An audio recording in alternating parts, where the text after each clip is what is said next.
आप सभी का स्वागत है all India institute medical sciences के इस सोशल मीडिया में। सितंबर का महीना है और हर महीना बड़ा इम्पोर्टेंट होता है। सितंबर में खास करके पोषण, जिसे कुल मिलाकर क्या क्या खाना चाहिए बच्चों को लेकर, आज इस माह में पहले बच्चों को क्या क्या पोषण देना चाहिए, क्या क्या खनिज पदार्थ देने चाहिए, इसके लिए कम्युनिटी मेडिसिन एम्स में associate professor doctor Mittal Rathore हैं, उनसे लेंगे जानकारी। डॉक्टर मित्तल राठौड़ जी, आपका बहुत धन्यवाद। दर्शक जानना चाहेंगे, सितंबर के महीने में खास करके बाल पोषण की बात करें, बच्चों के लिए उन्हें क्या क्या पोषण में देना चाहिए, कौन कौन से विटामिन देने चाहिए, किस किस समय देने चाहिए? अब हम देखें, हर पेरेंट का एक सपना होता है, उनका बच्चा बने हेल्दी एंड स्ट्रॉन्ग, यानी कि स्वास्थ्य एंड सामर्थ्यपूर्ण, और उस वजह से उनको मिलेगी अच्छी ऊर्जा, और ऊर्जा से वो अपने जो भी रूटीन काम है, जैसे पढ़ाई लिखाई, खेल कूद, अच्छे से सोना, वो सब कर पाए। देन अगर हम देखें तो उनको न्यूट्रिशन में हम यूजुअली कार्बोहाइड्रेट ज़्यादा देते हैं। कार्बोहाइड्रेट यानी कि रोटी, चपाती वगैरह, पर हमें क्या ज़्यादा देना चाहिए? या अगर हम बोले बैलेंस डाइट, तो उसमें प्रोटीन भी आता है, खनिज, विटामिन इत्यादि सब इंक्लूड होना चाहिए। डॉक्टर मित्तल राठौड़, खास करके बात हम बच्चों की करें छोटे उम्र की, तो छोटे उम्र में बच्चों को क्या क्या देना चाहिए, और जैसे जैसे बच्चा ग्रोथ में आता है उसकी क्या क्या बदलाव जो है देने, तो वो सब खनिज पदार्थ देने, कौन कौन सा अलग उसमें बदलाव हो सकता है? जी, तो पहले हम प्रोटीन की बात करें तो जैसे जम्मू रीजन या नॉर्थ इंडिया में हम देखते हैं कि राजमा ज़्यादा खाया जाता है, चने, देन छोले, देन अगर दाल, वेरियस दाल देखें, दूध एंड दूध के प्रोडक्ट जैसे कि दही, पनीर वगैरह। देन फॉर खनिज या विटामिन देखें तो उसके लिए all fruits and vegetable are very good source. वो सब अगर हम बैलेंस डाइट के फॉर्म में देखें, जिसे हम चिकित्सा विज्ञान में फूड पिरामिड कहते हैं, उस हिसाब से पूरी एक थाली कलरफुल लगनी चाहिए जब बच्चों को खाना दे, सो उससे बच्चों को सही पोषण मिलेगा। डॉक्टर मित्तल राठौड़ जी, नॉन वेज और वेज बच्चे को किस उम्र में देना चाहिए, और खास करके एग की बात करें, कुछ कहते हैं संडे हो या मंडे रोज खाओ अंडे, और उसमें एक और बात आती है कि कई कहते हैं कि जो पीला है वो नहीं लेना चाहिए जी। वास्तव में क्या है, दर्शक जानना चाहेंगे। बच्चे को चिकित्सा विज्ञान के अकॉर्डिंग टू 5 साल तक कोई भी रिस्ट्रिक्शन नहीं रखनी चाहिए। बच्चों को जो पसंद है वो देना चाहिए, एक्सेप्ट जो हार्मफुल है, जैसे कि चाय नहीं दे, कॉफ़ी नहीं दे, एरेटेड जो ड्रिंक्स अवेलेबल है, केचप, वो अवॉइड करे। और जैसे सर ने बताया अंडे के बारे में, अगर कोई लोग जो नॉन वेजिटेरियन है और वो अंडे खाते हैं, मांस मच्छी खाते हैं, तो एग येलो वो बहुत अच्छा सोर्स होता है vitamin A and good fat का, जिसे हम आजकल कमर्शियलाइज देखते हैं, ओमेगा फैटी एसिड, वो बहुत अच्छा सोर्स होता है। डॉक्टर साहब, खास करके जंक फूड हमारे देश में भी बहुत आ गया है, और कहते हैं junk food is very dangerous. अगर लेना ही हो तो कितना लेना चाहिए, और किस उम्र में बच्चों को जंक फूड देना चाहिए? मेरी तो ये सलाह रहेगी, चिकित्सा विज्ञान के अनुसार बच्चे जब तक 1 साल के नहीं हो जाते तब तक जंक फूड अवॉइड करें, और आफ्टर दैट जंक फूड के ऑल्टरनेटिव जो हम घर पर बना सके या जिसको हेल्दी वर्जन कर सके वो देना चाहिए। तो सर, इसका जो इम्पैक्ट और यंग चाइल्ड न्यूट्रिशन है, इसके बारे में ज़रूर दर्शकों को ज्ञान दीजिए।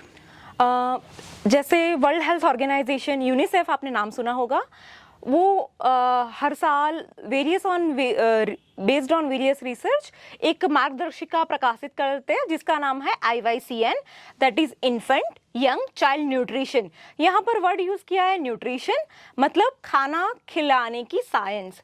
सिर्फ खाना नहीं खिलाना है, उसके साथ बहुत सारे फैक्टर्स ध्यान में रखने हैं। 6 मंथ तक के लिए बच्चों को डॉक्टर साहब क्या क्या देना चाहिए? सबसे पहले जन्म के बाद 2 से 6 मंथ तक बच्चों को ओनली ब्रेस्ट फीडिंग दे। मेडिकल साइंस में उसे बोलते हैं एक्सक्लूसिव ब्रेस्ट फीडिंग। स्टार्टिंग अगर हम करें तो पहला स्तनपान, जिसे हम बोलते हैं कोलोस्ट्रम, वो बहुत ही अच्छा सोर्स होता है विटामिन ए एंड इम्यूनोग्लोबुलिन्स, जो होते हैं एंटीबॉडीज, जो बच्चों को रोग प्रतिकारक शक्ति देते हैं। देन अगर देखें तो कई जगह पर ऐसी प्रैक्टिस होती है कि जैसे गर्मी बढ़ गई तो पानी देना स्टार्ट किया, देन कई जगह पर ये भी प्रैक्टिस होती है कि जन्म गुट्टी दे, तो ये सब हानिकारक चीज़ें हैं। हमें कोई और सिरप जैसे कि बाबुलीन वगैरह भी नहीं देना है जब तक हमें हमारे मेडिकल कंसल्टेंट, पीडियाट्रिशियन या डॉक्टर बताए, that is known as medically indicated, तब भी हमें देना चाहिए। अदरवाइज सिर्फ 6 महीने तक मात्र एंड मात्र ब्रेस्ट फीडिंग। 6 महीने के आगे 12वें महीने तक क्या क्या देना चाहिए?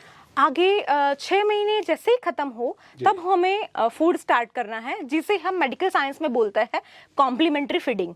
जो यूजुअली रॉन्ग प्रैक्टिस क्या होती है कि we start with a liquid diet, जिसे हमें सेमी सॉलिड जैसे कि फ्रूट की प्योरी हो गई, दलिया हो गया, ऐसे डिफरेंट वैरायटी ऑफ फूड्स हमें इंट्रोड्यूस करना चाहिए धीरे धीरे, जिसके लिए भी अच्छे से गाइडलाइन अवेलेबल है। जैसे कि डे 1 को हमने सिर्फ फ्रूट प्योरी दी, देन डे 2 को फ्रूट प्योरी एक टाइम, देन दूसरे टाइम दलिया देंगे। और साथ में ये कभी ना भूले, ब्रेस्ट फीडिंग हमें 2 साल तक कंटिन्यू करना है एंड मिनिमम 1 ईयर, ये नहीं भूले। डॉक्टर साहब, अगर माँ स्तन का दूध बच्चे को देती है और उसके लिए खास करके माँ के लिए क्या डाइट होनी चाहिए, और इज इट फैक्ट कि अगर गाय का दूध ही सबसे अच्छा है या भैंसों का दूध, उसके लिए कोई मिथ है या सच्चाई क्या कि which milk is better, cow different?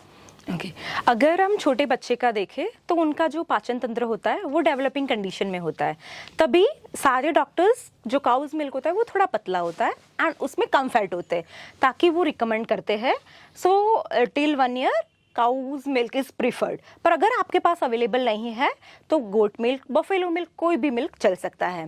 Then जैसे आपने बताया मदर के लिए क्या ज़रूरी है, मदर के लिए ज़रूरी है enough amount of protein, minerals, vitamins, और जैसे गवर्नमेंट में प्रोग्राम भी चलता है कि हमें IFA that is iron folic acid tablet उनको लेनी है, उनके खुद का खाने का ख्याल भी रखना है साथ साथ। क्योंकि माँ स्वस्थ होगी तभी बच्चा स्वस्थ होगा। अब डॉक्टर साहब, उम्र के अगर बढ़ते बच्चे की बाल पोषण पर बात कर रहे हैं, 1 साल से 2 साल तक ड्राई फ्रूट भी कुछ कहते हैं लेना चाहिए, अगर लेना चाहिए कैसे लेना चाहिए, और कौन कौन सा ड्राई फ्रूट बच्चों को लेना चाहिए?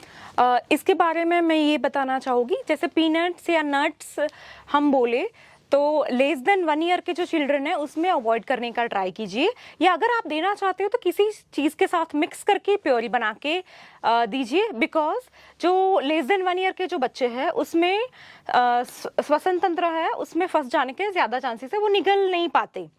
और अगर 1 ईयर के बाद देने हैं तो उसको हम ऑल द जो नट्स अवेलेबल है, जैसे बादाम है, वॉलनट है, पीनट्स है, वो सब हम दे सकते हैं, और हमेशा उसको हमारे सुपरविजन के अंडर में दो ताकि बच्चे अच्छे से निगल पाए। डॉक्टर साहब, मोबाइल तो कहते हैं बाई बर्थ ही बच्चा जो उसको देखना शुरू कर देता है, which is are actually right as जो बच्चे को मोबाइल दिया जाए? और ख़ास करके देखा है मम्मी भी क्या करती है, बेटा खा ले साथ में मोबाइल दे देती है।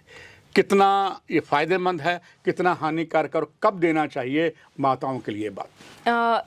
अगर हम आजकल देखेंगे कई जगह पर तो बच्चे मोबाइल के साथ स्टार्टिंग फ्रॉम 3 मंथ्स से ही वो मोबाइल से एडिक्ट हो जाते हैं। तो उसका रीज़न ये है, माताएं बताती है कि अगर हम मोबाइल देते हैं तभी खाना खाते हैं, पर ये गलत प्रैक्टिस है।